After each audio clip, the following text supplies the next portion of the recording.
Hello folks, Sinow here, your new home for everything Resident Evil Resistance, and we are coming up to about a month since the game has launched. It really has only been a month, although it does feel like it's been a lot longer.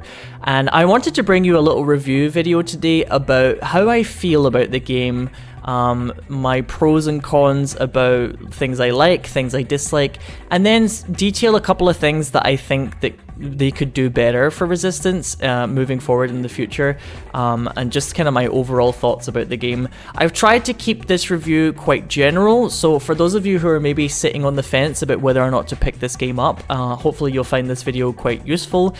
Tried to talk about like some game design choices, but maybe without going too much into details, so as to prevent this video becoming 30 minutes of me moaning about how mixtapes and supply zombies are overpowered. I'm trying not to do that, and instead I'm trying to keep the video a little bit more general and broad about the kind of macro elements of like what works really well for this game and why I enjoy it, and basically kind of why I think its game design is quite good. I have tried to be fair though in my criticisms, and there are some criticisms about the game that you will hopefully, if you don't agree with, at least kind of see my reasoning for why I think the way that I do. And in general, if you agree or disagree with what I said, I encourage you to give your own opinion about how you feel about the game in the comments below the video. This is very much a video that's designed to open some discussion among the player base about how they feel, and just to sort of take stock after this first month to see how everybody's sort of thinking about it, or, you know, are you obsessed with it? Are you still playing it? Maybe you like it but you're taking a break because of certain issues or anything like that. You know, let's talk about it and think about where we're standing after only a month. It really hasn't been out for very long.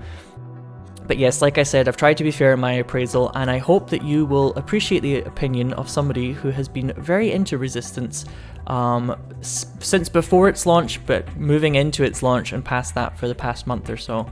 So enjoy. So let's talk about the game's pros first of all. And I'm happy to say that there's actually quite a lot of things about this game that I really like and admire about it. The first thing I'll say is, quite frankly, the game itself is just fun. Like, I know some people might disagree with this, and obviously you're going to get a lot of people who try the game out and it's maybe not for them, but for me, as somebody who really likes multiplayer games and I spent a lot of time playing Dead by Daylight, I find Resident Evil Resistance, just the kind of core experience of it, is really fun. I think that the time mechanic at the top of the screen is a very clear indicator of how a match is going. It can feel like the mastermind is winning sometimes, and then when you look at the timer with all the time that survivors have gotten back from killing things, they're actually not. But I think this is quite healthy, so that like the dominant strategy isn't just for masterminds to flood the map all the time, and I think they've been very careful in how much time survivors get back for like kind of punishing masterminds that aren't really thinking. They're just like constantly placing creatures down. So I think that's probably quite a healthy thing. There's a lot of kind of counterplay between like masterminds getting time taken off of survivors and then survivors doing things to bring time back on their side. I would also say in particular the mastermind gameplay feels very unique.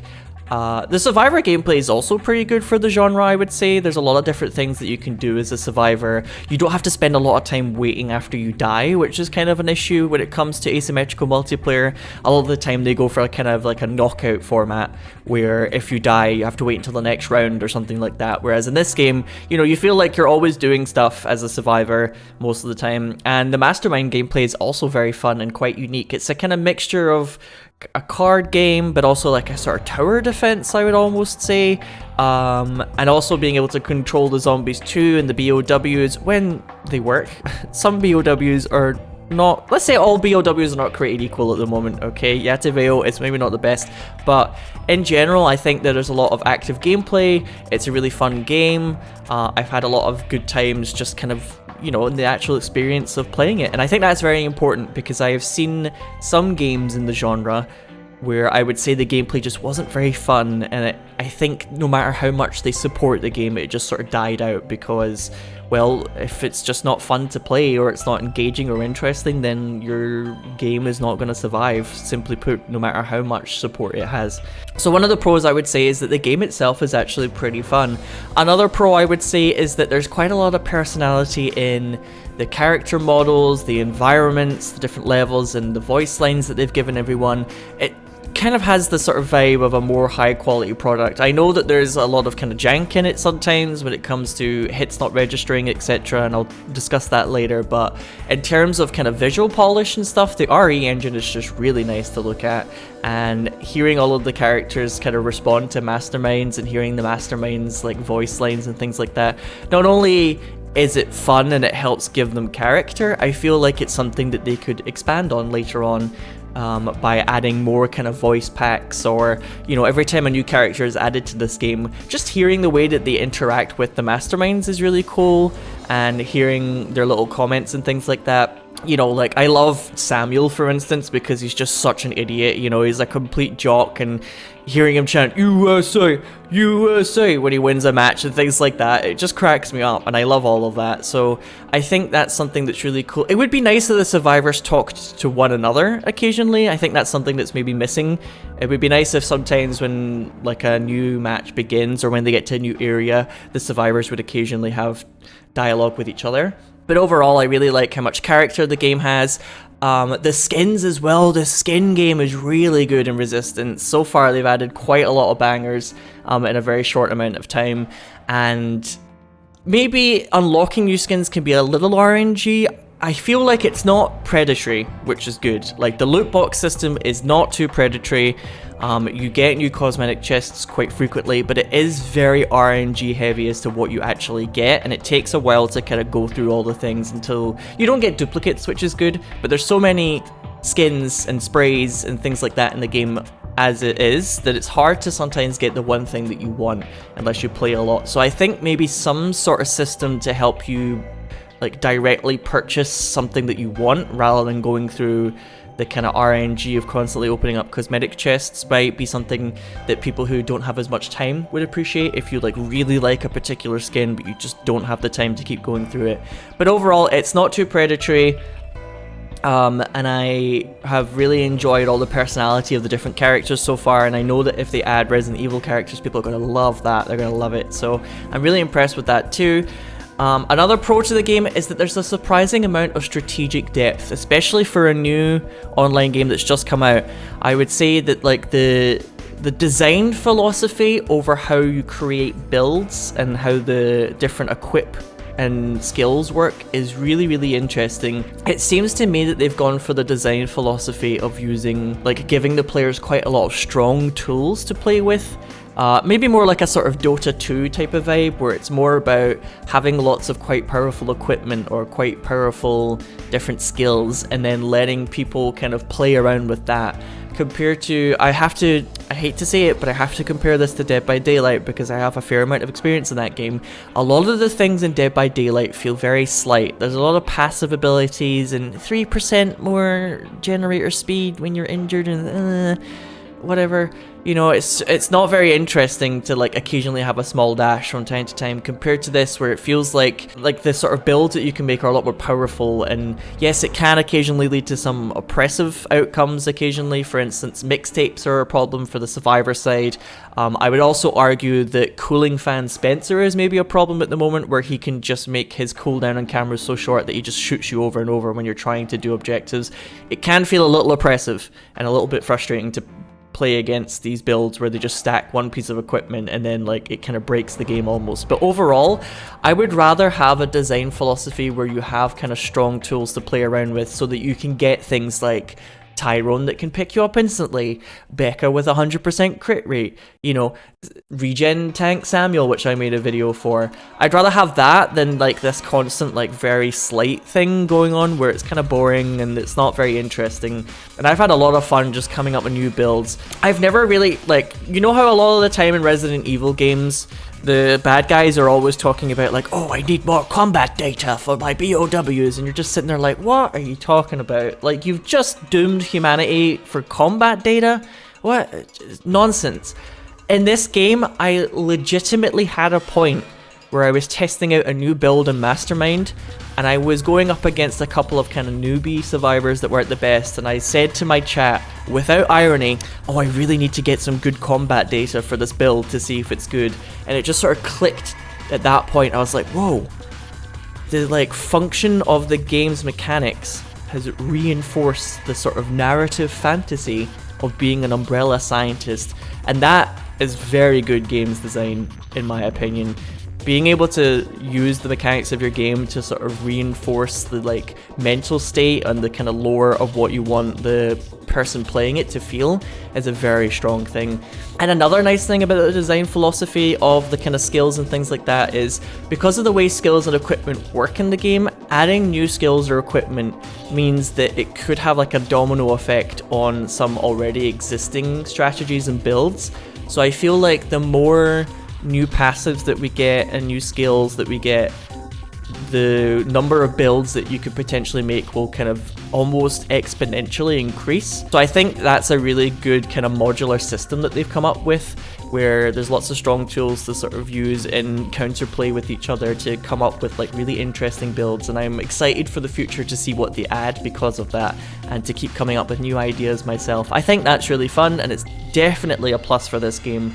Really good, like A+ so far from me there, even despite the occasional balance issue, but you know, that's just kind of part and parcel of the genre, folks. So now that I've discussed the pros for this game, and I do love Resistance and I am having great times with it, we unfortunately do have to move on to the cons, and there are some quite serious problems for this game that, fingers crossed, I'm remaining hopeful will get fixed in the future, but I definitely I'm noticing it's becoming more of an issue with each passing day, and I think it behooves us to talk about it. So the first thing I'll mention is that unfortunately this game uses a peer-to-peer connection system. So for those of you who don't know what that means, it basically means that rather than you connecting to a game server, like everybody in the game connecting to one central game server that like handles all of the data, what's happening is that all of the survivors are connecting directly to the mastermind.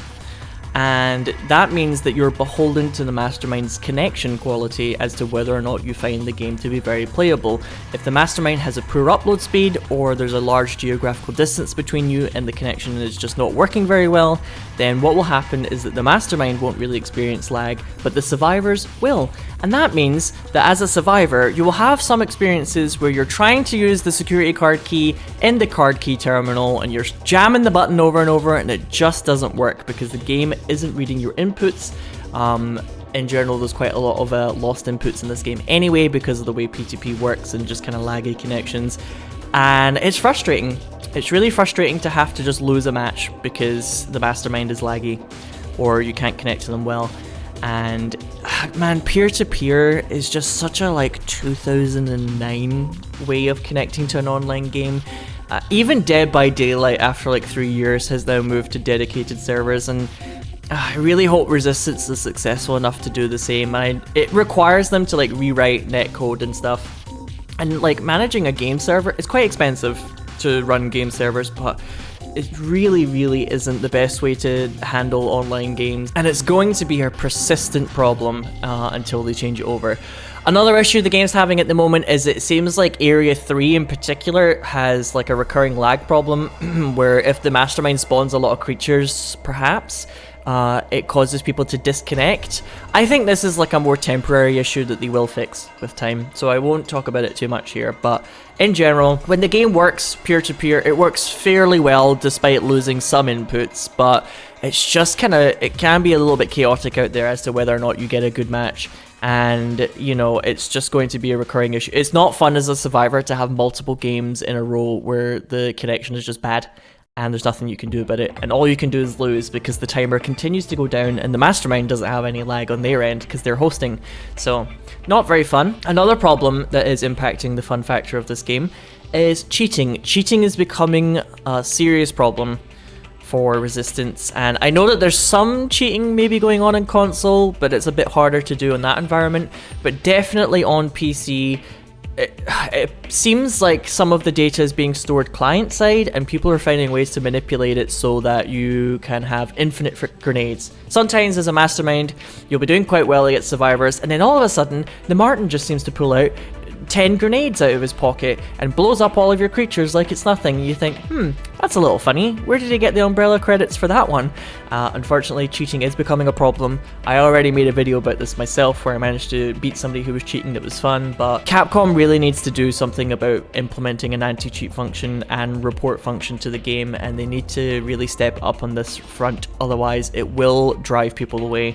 And there is no real official way to report this back to Capcom. It seems like they're just asking people to tweet at them with evidence of the cheating, which is just not really going to cut it. You know, without like an official forum or report function, it's just not really good enough. So fingers crossed that they fix that in the future. Another problem I would say is that the experience for new players, especially new masterminds, is pretty rough. You don't really unlock a lot of the tools that make masterminds good until you are kind of sufficiently ranked up in a variety of masterminds in the game, and you can't edit your initial deck with each mastermind until you get that particular character up to rank 5, which I think is unnecessarily punitive, because it really sucks as a streamer to have new people come in and be like, hey, I really like this game, but as a new mastermind I'm losing a lot, do you have any tips? And I have to respond, well, if you're sub rank 5 in a mastermind, I'm afraid the only thing I can tell you is lose. Just lose over and over until you get enough experience, because you have the default decks are really weak and there's nothing you can do about it really. Yes, you can try and learn to play better, and you can get some victories with default decks against like lower skill survivors, but in general, the survivors, it's really easy for them to kind of rank up and become better at the game. It's a bit simpler, I would say, survivor, and you're just going to get to a point with Mastermind where you have to just take the L over and over until you rank up, and that's not very fun for new people to the game. It's frustrating and it's going to drive them away from it. So I really hope that they kind of rethink some of the new player experience. Yes, I think in future they might be able to add like a kind of ranked mode to try and help with this, so that there's maybe like a skill level and it's more likely that you'll get matched up with newer players yourself. But there isn't really a big enough audience, or a big enough player base I should say, for this game at the moment for them to be splitting it up with like a ranked mode or with like MMR or anything like that. So right now there's a quick match game mode that they use, and that just puts you up against anyone it can find. I think it probably prioritizes people closer to you, but not necessarily, and it just means that you will go against like high rank survivors a lot when you're a baby mastermind, and then you lose over and over because they have the upper hand, and the default decks are trash. They're quite frankly trash. So I think some of the new player experience needs to be rethought in that regard. Another problem I would say, maybe one of my sole problems with the gameplay aspect, and I know I said that most of the time the gameplay for this resistance, the one that we're playing, is particularly strong. I would say that the developers need to be really careful about stuns or things that take away control from the players. On the mastermind side, it is very frustrating to have survivors consistently shoot out your cameras over and over. It's quite easy for them to do this as well. And that can lead to lots of kind of moments where you don't have any control over what's happening. And of course, most masterminds have had a horrible experience at least once trying to control the BOWs, the ultimate weapons, William Birkin, Mr. X, and Yativeo. Doesn't really happen or apply as much to Spencer, but for the other three, everybody who has played masterminds had an experience where they have been stun locked repeatedly, in particular by grenades, flash grenades, and molotovs by the survivors, and it's quite hard sometimes to prevent this happening to you, and it doesn't really feel very good. It kind of detracts a little bit from the kind of fantasy of controlling the ultimate weapon when it just gets locked in position and stunned over and over. And on the survivor side, immobilizing shot spam can be a problem, as can infection. I also find infection can be very frustrating when you're trying to do something and your character starts to cough over and over. Yes, there are ways to play around this, don't get me wrong, blue herbs, etc., but I think the developers need to be very careful with too many kind of stun or effects that take away from control from the player. For instance, a lot of people will talk about Overwatch, and one of the worst metas for Overwatch being when they added Brigitte to the game, a character who had a stun on a very short cooldown. A lot of tank players in particular said that they just felt like their whole time in the game was them getting like bashed around and stunned repeatedly and knocked away, and they just couldn't do anything. It felt like they spent more time not in control of their character, and it's just not fun for a lot of people to have to deal with that. So I think the developers should try and be careful when it comes to things that stun you. Like if you control a zombie or you control Yataveo, bringing up Yataveo again because it's really weak at the moment, and a survivor can stun you with like a single torch hit, doesn't feel great. It feels a little unfair.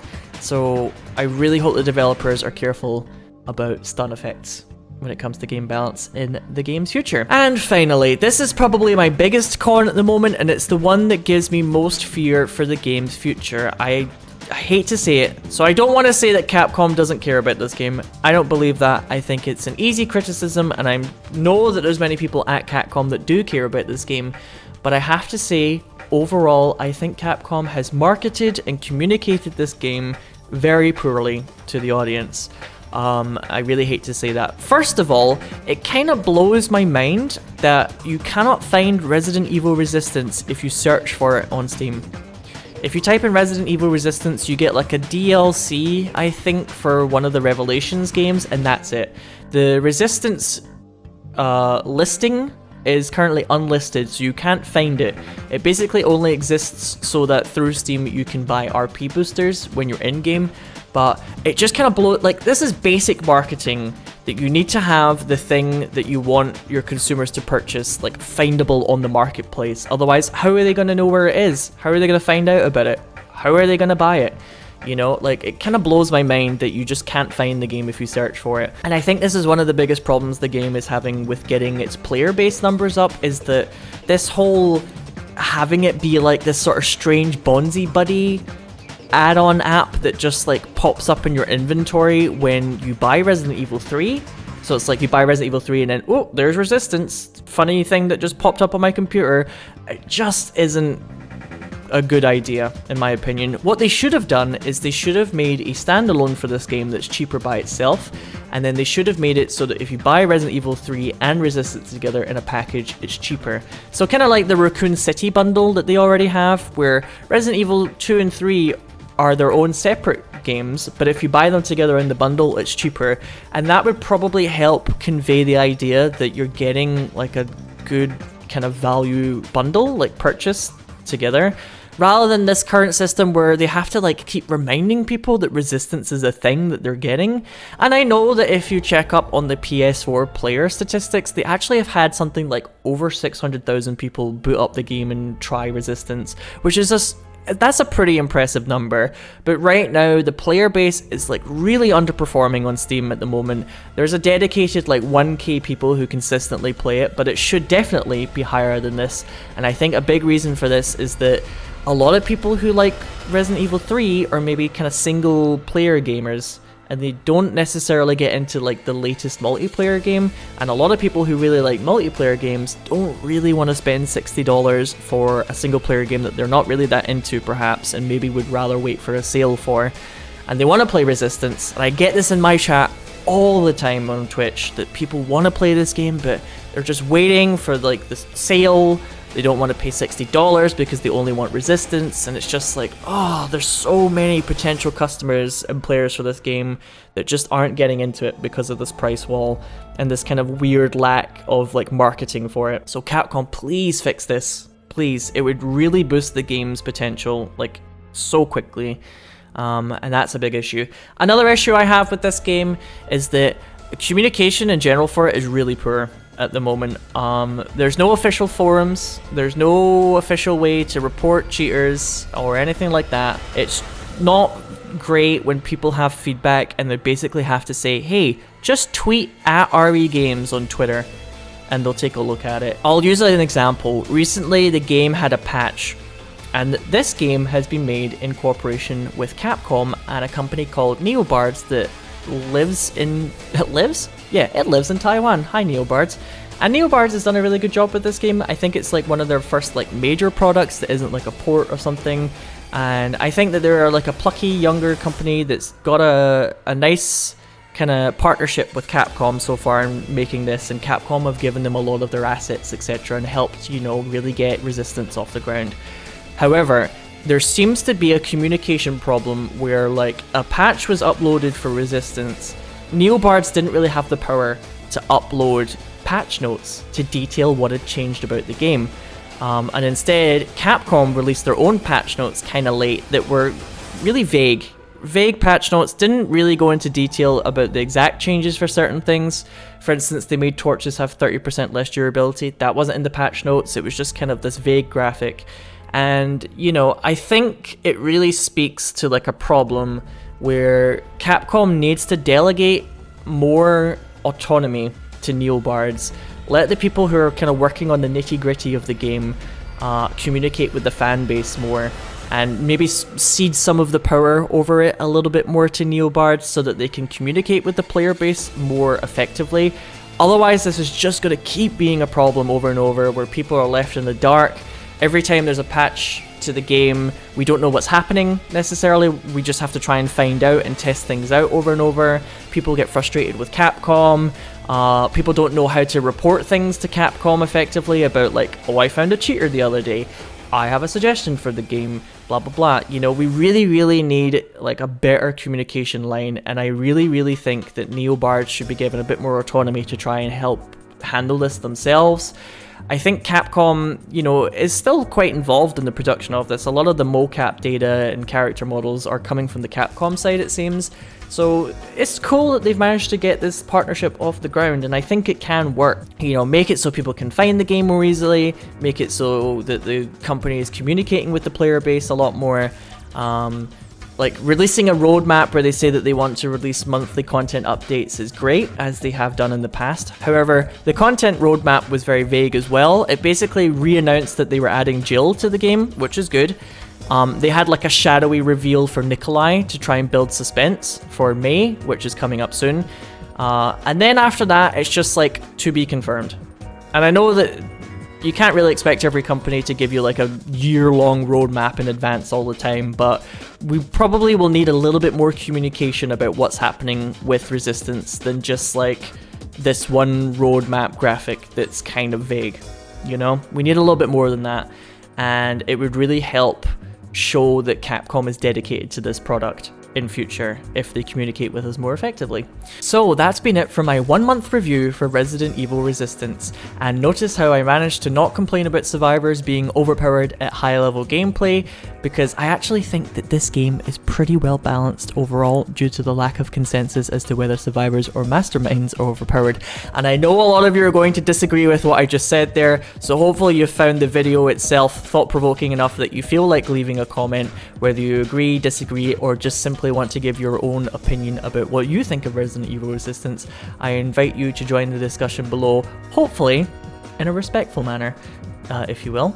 But I think one thing that would probably behoove all of us to bear in mind before we say anything about Resistance is that this game has unfortunately launched during a particularly bad global pandemic, and this global pandemic has interfered with workflows across the globe in all different services and industries, and it's probably making things really difficult for Capcom and Neobards to do the job that they want to do as well. Regardless, I hope that what I've said today is maybe kind of hopeful. I would like to say that I do love this game, and I think a lot of people out there, both Playerbase and in Capcom and Neobards, I think a lot of people really care about making this game successful moving forward into the future, and I hope that some of the suggestions that I made, I think Capcom could totally do these things and really push this game to new heights. So I'm choosing to remain hopeful about this.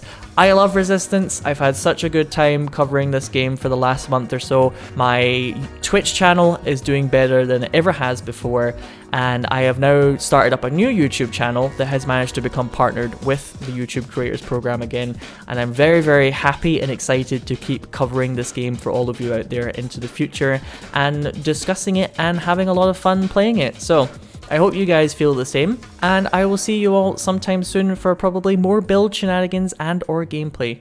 Regardless, this has been Sinow. Take care, goodbye.